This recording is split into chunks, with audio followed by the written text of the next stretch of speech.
வாங்க மகேஷ் வாங்க. ஆமா எஸ்எஸ்கே உங்களுக்கு ஃபங்க்ஷன் கூப்பிட்டாரா? எங்களை யாரும் கூப்பிடல கௌதம். நாங்க தான் எஸ்எஸ்கேவை ஸ்டேஷனுக்கு வாங்கன்னு கூப்பிட வந்திருக்கோம்.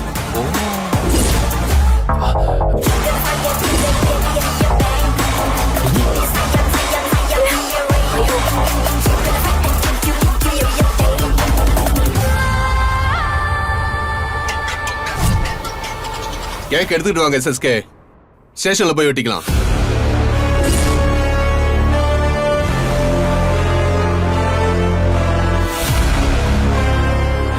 ஸ்டேஷன்கா? எதுக்கு? நீங்க தான் கார்த்திக்க கடத்தி பொய் சாட்சியை உருவாக்கி கௌதம ஜெயில போட்டீங்கன்னு கௌதமும் இலக்கியாவும் உங்க மேல பெர்ஜூரி கேஸ் போட்டிருக்காங்க.